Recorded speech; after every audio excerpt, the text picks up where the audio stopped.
আজ কিন্তু সেন্সাসের second part আমরা শুরু করব। যারা ফার্স্ট পার্ট দেখোনি তারা অবশ্যই ফার্স্ট পার্ট দেখে এসে এই পার্টটা দেখো, পুরো ক্লিয়ার হয়ে যাবে। আজ যেসব বিষয় নিয়ে আলোচনা করবো সেটা human development index, hunger index এবং আনএমপ্লয়মেন্ট, তার সঙ্গে সঙ্গে ডেমোগ্রাফিক ট্রানজিশন নিয়েও আমরা আলোচনা করব। চলো আজকে আলোচনা শুরু করা যাক। আজকের প্রথম topic demographic transition. Demographic transition কোনো দেশের জনসংখ্যা কী হারে বাড়ছে বা কমছে সেটা কিন্তু দেখার জন্য যথেষ্ট গুরুত্বপূর্ণ গ্রাফ। চলুন জেনে নিই ডেমোগ্রাফিক ট্রানজিশন এই গ্রাফের মাধ্যমে। এই ডেমোগ্রাফিক ট্রানজিশন 4টে স্টেজে হয়। প্রথম স্টেজে হাই ডেথ রেট এবং হাই বার্থ রেট। তোমরা দেখতে পাচ্ছ সবুজ রঙের যে রেখাটা সেটা কিন্তু হাই বার্থ রেট বোঝাচ্ছে এবং লাল রঙের যে রেখাটা সেটা কিন্তু হাই ডেথ রেট বোঝাচ্ছে। সেকেন্ড স্টেজে কি হয়, র্যাপিডলি ডেথ রেটটা ডিক্লাইন করে। দেখছো লাল রঙের রেখাটা কিন্তু সেকেন্ড স্টেজের নিচের দিকে গ্রাফটা নেমে গেল, কিন্তু তখনও কিন্তু বার্থ রেটটা কিন্তু হাই, তখনও বার্থ রেট দেখো সবুজ রঙের রেখাটা সোজা রয়েছে।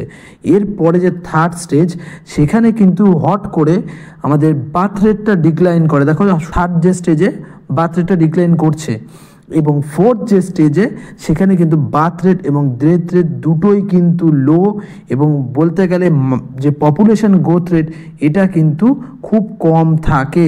আমাদের ভারত কিন্তু এই মুহূর্তে থার্ড স্টেজে আছে। ভারতের মতো জনবহুল দেশের একটি প্রবলেম হলো আনএমপ্লয়মেন্ট, যেটি কিন্তু 2024 ডিসেম্বরে একটু কমে দাঁড়িয়েছে 6.4। এবার চলুন জেনে নেওয়া যাক হায়েস্ট আনএমপ্লয়মেন্ট কোন স্টেটে এবং লোয়েস্ট আনএমপ্লয়মেন্ট কোন স্টেট। রাজস্থান কিন্তু যেখানে আনএমপ্লয়মেন্টে হায়েস্ট, সেখানে কিন্তু চণ্ডীগড়ে সব থেকে কম আনএমপ্লয়মেন্ট দেখা যায়। এই সকল রিপোর্ট যে সংস্থা পাবলিশ করে থাকে সেটি হলো ministry of statistic and programme implementation. এই আনএমপ্লয়মেন্টের সঙ্গে সঙ্গে কিন্তু ভারতকে একটি বড় সমস্যার সম্মুখীন হতে হয়, সেটি হলো পোভার্টি।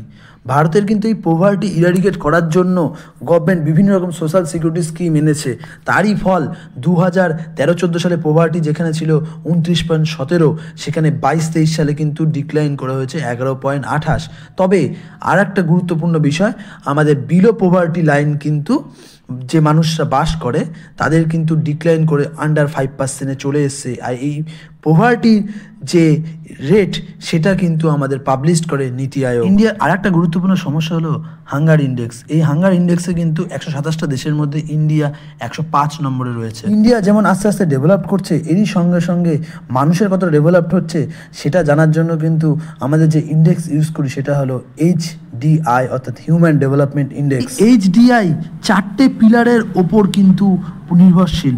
প্রথমটি হলো ইকুয়ালিটি, দ্বিতীয়টি হলো সাস্টেনেবিলিটি, তৃতীয়টি হলো প্রোডাক্টিভিটি এবং লাস্ট যেটা সেটা হলো এম্পাওয়ারমেন্ট। এই HDI নির্ণয়ের জন্য যে 3টি ইন্ডেক্স আমরা ব্যবহার করে থাকি, প্রথমটি হলো ইয়ার অফ স্কুলিং, দ্বিতীয়টি হলো পার ক্যাপিটাল ইনকাম এবং লাস্ট যেটা সেটা হলো লাইফ অফ এক্সপেক্টেন্সি, মানে মানুষ ক বছর বেঁচে থাকে। সাধারণত HDI 4টে ক্লাসিফিকেশন হয়। লো হিউম্যান ডেভেলপমেন্ট ইন্ডেক্স তখনই হয় যখন HDI র্যাঙ্ক 0.5 থাকে এবং সবথেকে হাই হিউম্যান ডেভেলপমেন্ট ইন্ডেক্স তখনই হয় যখন HDI র্যাঙ্ক 0.8 থাকে। আমাদের ইন্ডিয়া কিন্তু 0.6 পয়েন্ট নিয়ে 193টা কান্ট্রির মধ্যে 134 নম্বর পজিশন হোল্ড করেছে এবং এই HDI পাবলিশ করে UNDP।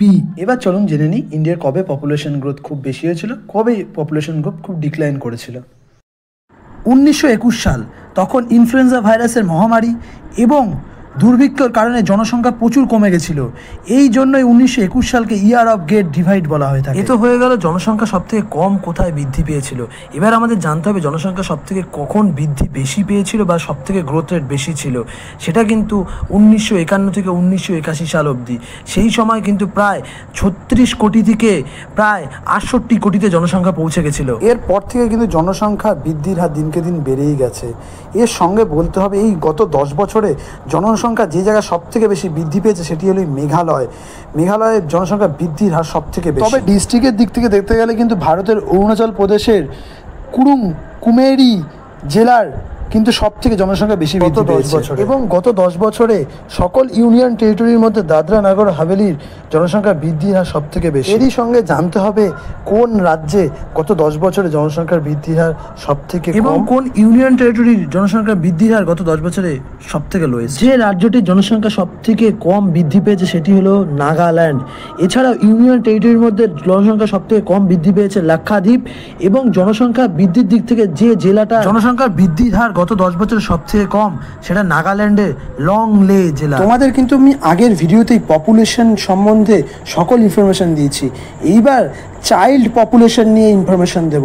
চাইল্ড পপুলেশন সবথেকে বেশি যে রাজ্যে সেটি হলো উত্তরপ্রদেশ এবং সবথেকে কম যে রাজ্য সেটি হলো সিকিম। চাইল্ড পপুলেশনে যে ডিস্ট্রিক্টটি হাইয়েস্ট সেটি হলো কুপওয়ারা, সেটি জম্মু কাশ্মীরে, এবং লোয়েস্ট যেটা সেটা হলো আমাদের কলকাতা। 2011 সালের সেন্সাস অনুযায়ী হিন্দুদের পপুলেশন কিন্তু গত 10 বছরে নেগেটিভ এবং মুসলিমদের পপুলেশন গত 10 বছরে পজিটিভ। এছাড়া অন্যান্য রিজিয়নের কিন্তু পপুলেশন গ্রোথ তোমাদের দেখিয়ে দিলাম এই রিপোর্টের মাধ্যমে। এবার চলে আসি আরবান পপুলেশন এবং রুরাল পপুলেশন নিয়ে।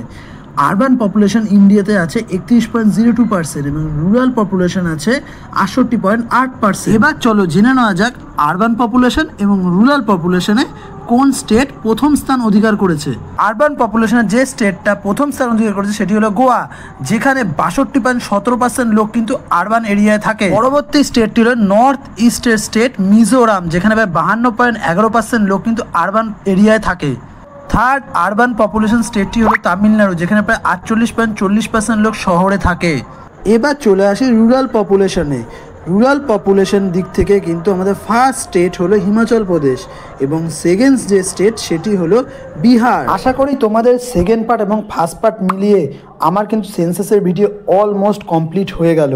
এবং তোমাদের আবারও বলছি, চ্যানেলটা ভালো লাগলে সাবস্ক্রাইব, শেয়ার এবং লাইক করো আরও নতুন নতুন ভিডিও পাওয়ার জন্য।